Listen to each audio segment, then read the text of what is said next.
Let's continue further. Now, this is my second part of my Python. Uh, I hope online students can see the screen, right? Bhavan, double check, please. Okay, let's continue further with the second part of the Python. Then after that, we'll go to the PDF code. So far, what I have done, I have taught you a bit of lists and also a tuple, little bit of tuple and a list as well. And I showed you there are a lot of operations that you can do on a list. Now let's go to another type of thing, which is called function. What we have done so far, we have used suppose length. We use length, max, mean. So these are all predefined functions. Python comes with lots of huge of predefined function to make our life easy, right? If I ask you to find the maximum of, there are 5 numbers and you can find them if you want to find the maximum of that one. I mean, if I want to write a code from the scratch, then I have to use a number of if, right? If A is greater than B, A is greater than C, A is greater than D, in that way I'll find the maximum, right? So there are a number of lines of codes are required to find the maximum of one number out of 5 numbers, yes or no? Because you have to compare among all the 5 numbers. But Python has made it easy for us, but just by saying max. Any number you put in that thing, Python will give me the answer for it, right? So that means Python has got some really strong built-in functions that can reduce our lines of code, and it will also increase the efficiency, and it will also add value to my code by avoiding lines of codes. Okay, so these are called inbuilt functions that we have, and you have seen that like print, input, integer, float, all these little functions. That function actually converts, prints, do some operation on the data. From here, what I am doing, I am going to show you that those are actually functions that has been defined by the Python, but it is also important that how we should define our own function. A good programmer should know how to solve a one big problem into multiple small problems, and each problem should be handled by one individual function. If I come again, what I am saying, a good programmer should know how to handle a very large problem, how to handle a very big problem into divided into a number of small problems, and then each problems are being tackled by each function 1, function 2, and function 3. So that means ultimately the bottom line is a good programmer should know how to write functions. Why it is important? Because if you can simplify, or if you can divide the problems into sub problems, then you're managing that big problem will be much more easier. Suppose you got 100 lines of one single code, and if there's any error somewhere that happens in the code and you're not getting the right output, you have to check each and every single line to find out what the error is. Yes or no? Right? If I ask you to develop a calculator, because I know that there are some of the students who will try to develop a calculator as an application, which is something that I don't recommend because it's a very easy thing. When we'll be starting from week 6 onwards, you'll be working with building applications, right? Remember, software applications we'll be working on. So please don't come out with developing a calculator, because these are very basic things that we do. Find something which is very innovative, okay? So that you can present that thing into the IT code fair. I'll tell you about this IT code fair in the coming weeks as well, but let's continue. So suppose if I ask you to develop an application called a calculator, and this calculator has got many functions: multiplication, division, subtraction, then sine, cosine, logarithmic. So there are a lot of scientific functions are there. Now if you write all the code into one single program, and suppose if there's any error in the addition function, you have to go through each and every individual line to find what the problem is. But for example, if you have divided into a number of sub function, that this particular function has got, suppose this particular function has got different function. One is addition, one function; multiplication, another function; division, another function; sine, another function; cosine, another function. So that means I have divided the problem into sub-problems. So if there's any problem with the addition function, where should I go? To the add function only. If there's any problem with the multiplication function, where should I go? To the multiplication function. So I don't need to change all other codes. All the other codes will be remaining fine, but I just need to concentrate on the addition function or multiplication function. So when you divide a problem into a subproblem, your problem gets much more easier to be solved, because you can manage it properly, because you know exactly what the problem is. And that's why you should know how to write functions. And it is always a good programmer should always know how to write functions and functions and functions of code to make their code easy to understand. So you can create this particular block of code works on finding the maximum of the number. This particular blocks of code works on finding the minimum of the minimum of the list. Actually, this lines of code works on getting input from the user. So if I have all this in the number of different functions, life is easy for me to work on. Anyway, so those are all incentives for us to know why we should use function. Now, how to define a function? Very simple. We use a keyword, special keyword called def, so which is called define, def, and then I am saying my function name. So this particular code will allow me to create a function. Square is something that I have defined myself, that my function name should be square, and it will work with only one single number. So this is the name of the function, and this is the name of the parameter or the argument of that particular function. So from this function, I can say, from this particular line, I can say that this is a function. A function has been defined. The function name is square, and it can take only one input at a time. Yes or no? Only x. Yes or no? So I've defined a function called square x. Then remember, don't forget to put the colon. So this will complete the whole function name. After that, whatever you write in between is something that you actually work on. Whenever you define a function, it is always a good practice to also write the last statement of the function as return. A function should always have a return, because when you call a function, that means what? It is going to do some work for you, yes or no? And once it does the work, it should return the value to you, or it should return the services to you, right? So that's why a good function always works with value called return. So what I'm doing over here, I'm saying return x multiply x. That means x square. My function is actually to find the square of x. So if I give suppose 2, output will be what? 4. Yes or no? Yes. If I give 5, output will be 25. Yes or no? 5 is square.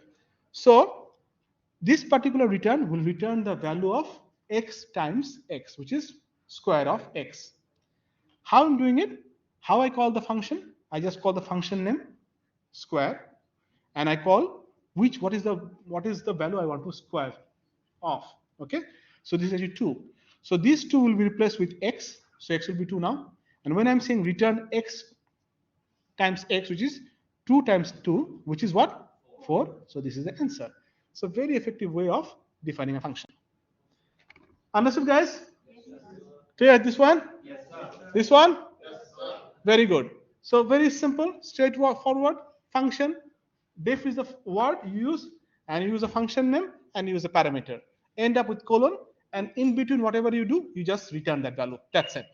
That is the main way of doing a function.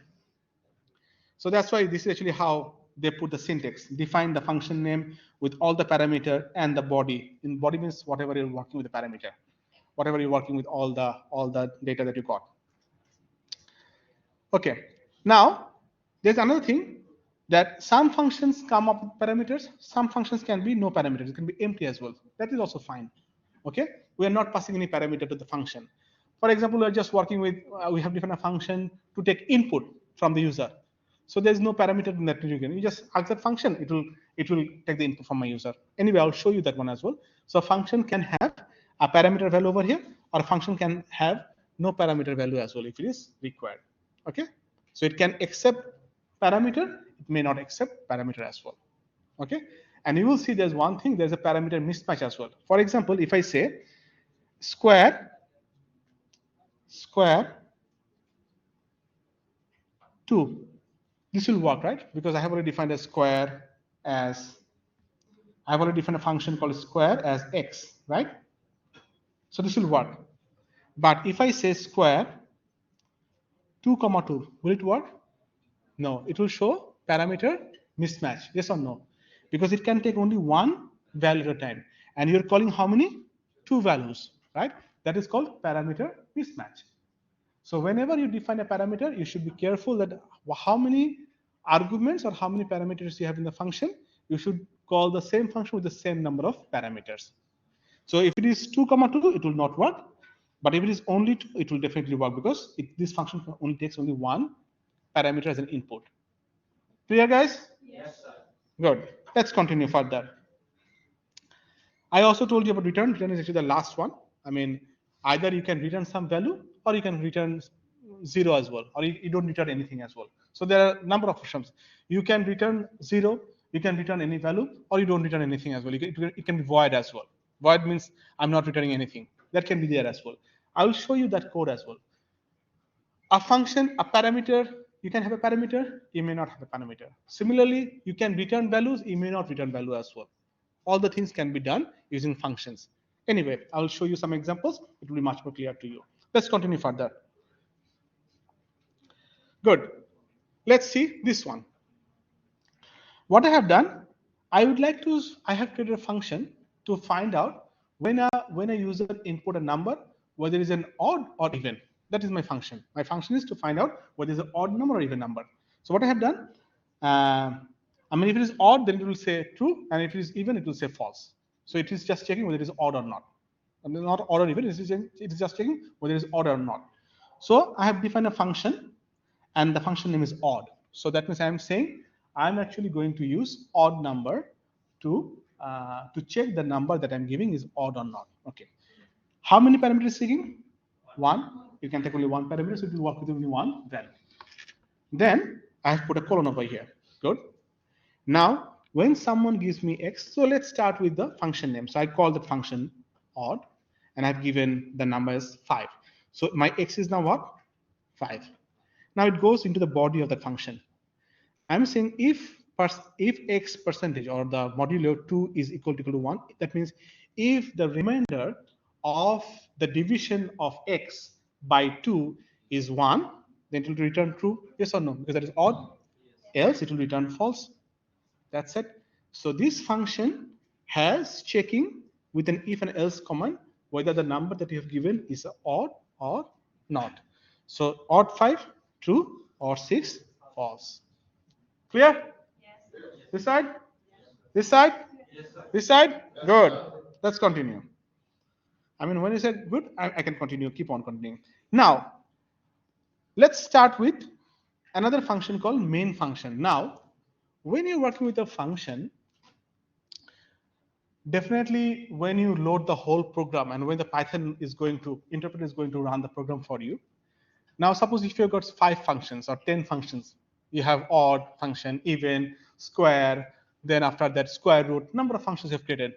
How the program will understand that from which line the program should start executing. If you have 5 functions, I don't know which function should come first, right? So there should be a mechanism where the program should know that, okay, this is my starting line of my execution. And you know that whenever all the programs that we run actually that runs in a sequential way, so they go line by line, right? And then in this line you can make them jump from one line to another, but it's actually sequential processing, right? This is sequential processing. These are parallel processing where you're working on a sequential processing. So all the syntaxes are being sequentially processed, right? So they need to know what is the starting point of my line so that I can go from there and I can execute the whole program. And in order to do that thing, whenever you work with a function, it is always important to define a main function. Main function is actually, by default, it calls the starting point of a program defined with multiple functions. Clear, guys? Okay.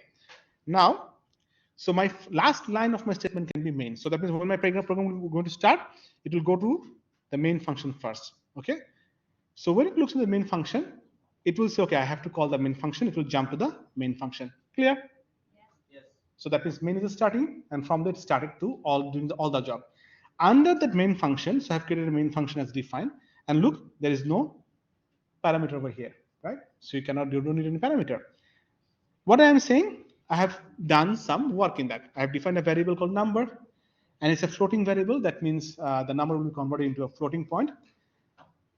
Input, it will ask the user to enter a number, and the cursor will be waiting for you to give the number. And as we know, that whenever we enter a number, it is always a character. Yes or no? So if the user gives us, suppose 10.0, for example, this is a character. Okay. Even if they can give us, suppose 10, for example. Okay, even they can give us 3.5, whatever they give, it's a character. So this character will be converted into a float. So that means float will convert that 3.5 character into a floating number, right? So my number is now 3. Suppose my number is 10.0. So my number is now 10.0. It's a floating or decimal number. Clear, guys? Then what I'm saying, I'm calling a function called square, and with the value of the parameter as number. So I have already defined the function called square over here. Yes or no? So when I'm saying square with number, my number is how much? 10.0. So it will definitely jump from here, and it will come to this one, right? So now look, my code is jumping from one line to another, right? So it will jump and it will go to the square function because I have called this function called square with the parameter as number. So this square contains, x contains 10.0, yes or no? Clear? I am saying return 10.0 times 10.0, which is 100.0, yes or no? So it will return that value. So this square is returning that value. Now my question is that when it returns that value, there should be somewhere that value should be caught by some other variables because it's returning. But what it is returning? What is returning? When I am going to return something, it should be caught by some other variable, for example. So what I have done over here, I have said result. So that means whatever you return from here, whatever you return from here, the square, this number will be catched by the result. Yes or no? So now result is how much? 100.0. Now I'm saying print the square of, that means the square of number which is 10.0 is 100.0. That's the answer. So very easy. So I have taken the square, I got the value, I returned that value to my variable called result. Now result contains the value which is 100.0. Now I am saying print the square of, which is statement, number is number which is 10.0. The square of 10.0 is, what is result? 100.0. Understood? So you got there. Now how many functions you have worked with? This is one function, this is two functions. So there are two functions, and that's why you have called a main function. So it is always a good practice when you work with functions, you always call a main function.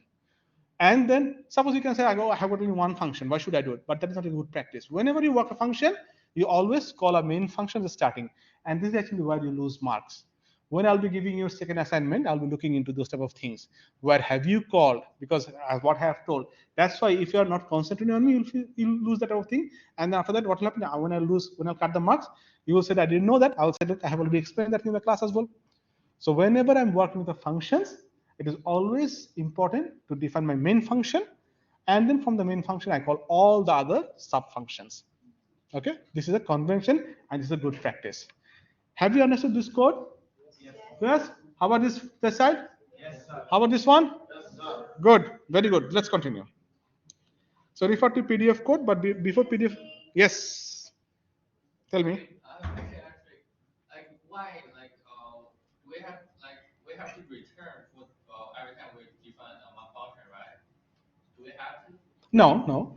I mean, in this function, we're returning something. For example, there are some functions. For example, think about this one. In the main function, is there any return? In the main function, is there any return? No. So when we ask a function to return some value, then we use return. Otherwise, if you not, it's not important. As I told you, a function can have a return statement, or a function may not have a return statement as well. So for this, as you can see from this main function, in this main function, you see there is no return. Is there any return in the main function? No. So it is not returning anything because every operation has been done in the function itself. But yes, in the square function, because it is going to take the square of the value, so that means I need to know that square of the value, it should return that value to me. Otherwise, how do I know that? Right? So this is actually a function that will return the square of my value, and that I'll be using over here in the main function. So from here, the takeaway message is a function can return or a function may not return. It depends on how you code it. Okay. Suppose if you're going to work with addition of numbers, and if you have defined a function, don't you want that function to return that addition of the two numbers? Yes or no? Suppose I ask you to add two numbers, 2 and 5, or any sort of numbers, and you have defined a function called define add. So when I'm passing that values to that function, so it will add those two numbers, suppose 2 and 5, it will give me 7. So it is important that you should return that value because I want to know what is the addition of that one. So if you don't return it, how will you know that? Right? If you don't return it, how will you know that? So ultimately, it is important that whenever you do any operations, anyway, there are a couple of more examples will come. You will understand what is written, and it is completely up to you how you design the code. If you think that a function is required to return numbers or return values, you just ask return. If not, you just don't return anything. That's also the same thing. But let's continue further. You'll get more about it as well. Online students. Let me see what is online students. Have you understood so far what I have said? Is that clear to all of you? Good, good, good, very good. 3 of them, 4 of them, right. That means 96 students are there. I hope 96 students all are listening to what I am saying, which is good. Let's continue further. Let's continue. Okay. Now they are saying refer to PDF code. Let's go to the PDF code and do some more problems. Okay. This is a good problem. Okay. I mean, why I write some complex code in a sense because the more I will teach you those code, the more I will make you understand that code. You'll understand the whole coding system as well, and it will be much more useful for you to play with this code as well. Okay. Think about this one. Remember last time we worked with a file, right? Haven't we? How to create a file with a read mode, write mode. We have done all those things. Yes or no? Right? So think that we have already got a file which is there. We don't know what is the name of the file. Okay, let's start. What I am saying, file name input, enter the file name. Okay, so I'm saying enter the file name, what file you want to open. Then this open is actually function. This open is actually function. What it will do? It will open the file name that you have given as an input in a which mode? Read mode. It's clear? Now see, I have already a file name called numbers.txt. So I've created a file by myself at the beginning. Okay, it is not over here, I'm not creating. Think that it is already been created, right? Because it's already created. So numbers.txt is actually a file for me. Numbers.txt is actually a file.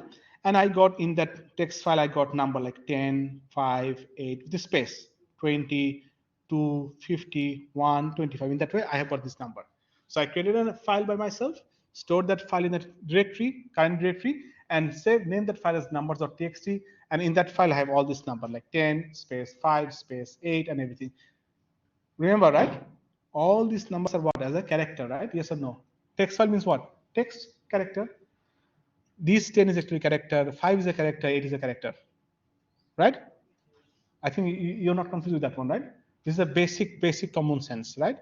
In a text file, you cannot say that 10 is actually a number. Can you say that? And for that, you don't need to learn programming, okay? So this is actually not a number. This is actually a text, okay?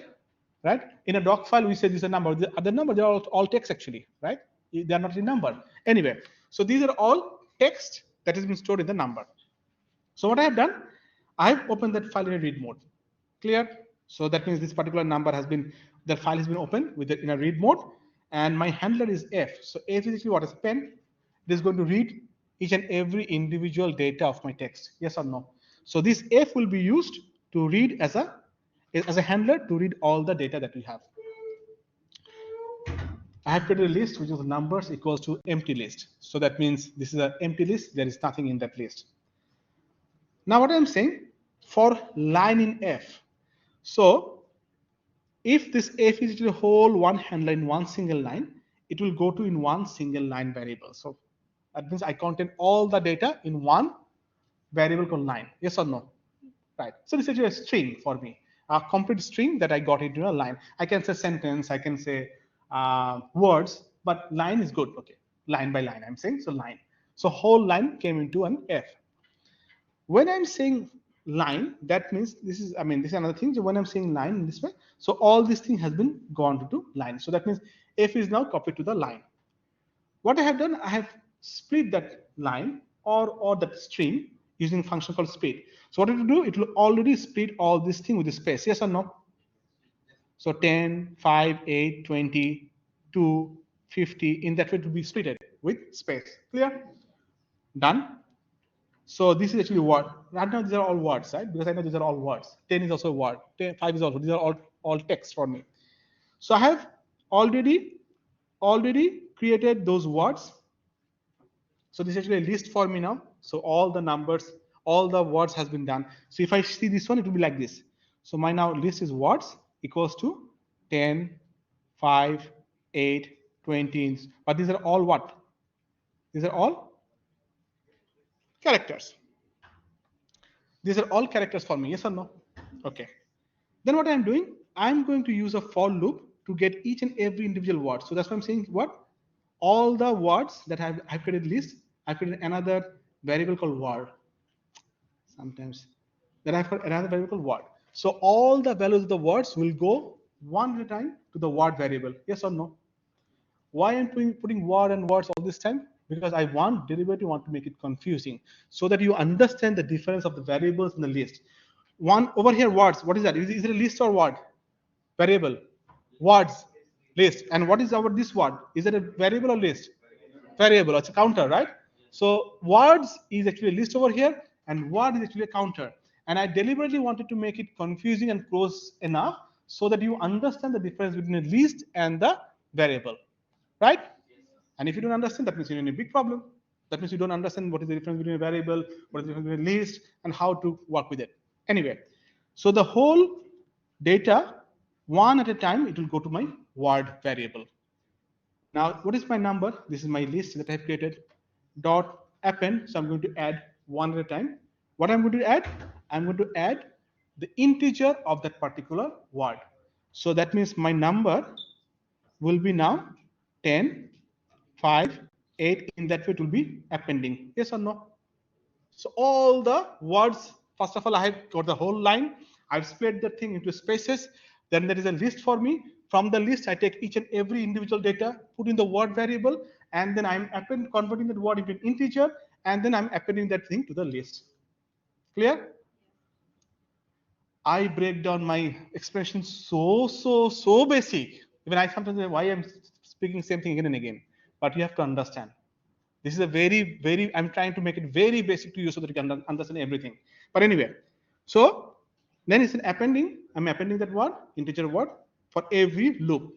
Once it finishes, all the words will be converted into integer, and the integer will be stored into the numbers. What is numbers? Is it a list or a variable? Oh, thank you. At least I'm happy that you know this list, right? Now, when I'm saying print numbers, you can see all the numbers are here. 10, 5, 8, 20, 2, 51. Now see, all these numbers are text or a number, integer number. Number, very good. At least that you know. Good. So these are all now integer numbers stored into the list called numbers. Yes? Good. Done? So far, clear? Okay, now let's go to the next line. Numbers dot sort. So that means I'm using the list called numbers, and I'm using the function called dot sort function. What it will do? It will sort the whole thing into sorting ascending order. How beautiful it is. You don't need to, if I ask you to sort it by yourself, it will be very hard, right? You have to write an algorithm for that. But there is a sort function. What it does, it actually sort the whole thing, and I'm saying print numbers. So it will sort it from ascending order 1, 2, 5, 8, 10, 20, 25, 20, 50. The number is sorted. Clear? Okay. Now what I'm saying, what is the midpoint of this number? Suppose 1, 2, 5, 8, 10, 20, 25, and 50. So what is the middle value? 1, 2, 3, 4 in this way. So they want actually what is the middle value of this number? If you see, I have got 1, 2, 3, 4, 5, 6, 7, 8. That means I have got 8 numbers. 1, 2, 5, 8, 10, 12, 10, 20, 25, 50. Now what is the middle of this number? It should be somewhere here. Yes or no? 4 on side, 4 on the other side. In between, 4.5 is the middle. Yes or no? 4.5 is the middle. So something which is average of 8 plus 10 will be middle of my number. Yes or no? That will be the middle of my number. So they want me to know what is the middle number of this particular list. If I ask you, for odd number it is easy. If it is suppose if there was 60, then I could have said 10 is my middle easily. But because it's an even number, So I have to take one number from my left block, one number from my right block, and average them out. And in between, the middle is actually the middle Rashi term, right? So for an even number, the middle is actually the average of two number. For an odd number, we already know that is middle. Okay. So what I have done, I have tried to find out what is the length of the number, which is actually over here 8, and divide by midpoint is actually divided by modulo by 2. Now, so this is actually midpoint. So midpoint will be somewhere here. I don't know what is the number. So I'm saying if the length of the number divided by 2 is equal to 1, that means if it is odd, number, then the number should be a midpoint. That point I already got, because this one will not give me any. This actually what? This actually give me a quotient, right? Remember quotient? 8 divided by 2 is 4. 9 divided by 2 is 4.5. If they have got remainder as a 1, that means it's an odd number, then I can say my number is in the midpoint. That's print the midpoint. If not, then what I'm saying, it should be number, the midpoint plus midpoint minus 1. So 1 on this side. So this is my 1 number, and this is midpoint minus 1. So these are two numbers. I add them together and I divide it by 2. And that is my answer, which is 9.0. So if the remainder of the length of my list is 1, that means I can say it is actually an odd. In that case, my midpoint is definitely the odd value itself, not a problem. But if it is not, then it would be something, the midpoint plus minus 1, which is the previous one, divided by 2. And that will give me the value of the midpoint. Now, if you don't understand this basic math, I can show you this basic math as well. That is not hard. But try to understand that in the coming classes, you should be able to find out, okay, yes, Sami has gone. I mean, he didn't want to do. You should go up and practice and by yourself and try to see how it works. Okay, now see in this way. I'll see in this way, okay? I'll make it explain. From the next time, all this type of calculations, you should do it by yourself and see how it works. 1, suppose 2, 5, 10, 15, 18, 20. So 1, 2, 3, 4, 5, 6, 7, right? 7. So the length of this one is actually how much? No, length of this one is how much? 8. 1, 2, 3, 4, 5, 6. Oh, sorry. 7. My mistake. So length is actually how much? 7. Yes or no? Length is 7. Now, if I do the modulo of this thing, the quotient of this thing, the answer will be what? 2, 7, 3, 6, 1. So this is the 1. This is the 3. Yes or no? If I take the division of this one as a floor operator, it will be 3 is my actually the quotient. So if the length of this particular one is equal to 1, which is true, yes or no? The remainder of this length is 1, yes or no? If it is 1, then I am saying the midpoint is this itself, correct? So this is my 0, 1, 2, 3, 4, 5, 6. This is right. So this is my midpoint. Clear, guys? So with the odd number, it is very easy. Now let's go to the even number. So I have added another number called 25. Now what is my length of my 8. So if I divide 8 by 2, that means 4, 0. Now if it is 0, and if this one is not true, that means this is actually not an anymore odd. It is an even. Yes or no? Because the remainder is not 1 anymore. It is actually 0. If it is 0, that means it is an even number. What I am saying, midpoint plus midpoint minus 1 divided by 2. So my midpoint is over here. What would be my midpoint? My midpoint was initially 4, 0, 1, 2, 3, 4. So this is my midpoint, one of them. Correct? This is my midpoint. Another one is midpoint minus 1, which is this one. So this is midpoint and this is midpoint minus 1. So these are two index positions that I got. So you add them and divide them. 10 plus 15, which is 25. Divide by them by 2 is called 12.5. So that is my middle point. Now, if you don't understand, go home and keep on understanding. Okay. After this, if you don't understand, that will be a problem for me. Understood? No, no, you have to say it's truth. Did you understand this thing? Or an even simple? How about you guys? How about you guys? Next time I'll ask randomly someone. Okay? Have you understood or not? Don't be afraid. I mean, I'm happy to say it again, but it is not that tough to make you understand, guys. Right? But I sometimes say that it is tough. Actually, no, it's not that tough. It's simple. I mean, you can easily do it. Sometimes I talk too much because I want to explain more basic and basic. But I hope you understood, right? Okay. My online students, let me see. Have you understood? Clear? Couple of more. Okay. Good. Good. Very good. Quite clear. Now, quite is actually a very abstract word. Okay, let's have it full clear in the future still. Okay, so if there's any confusion, just go back again and do it by your number, quotient, remainder, and everything, and this is for us. Thank you. Let's continue further. What is that?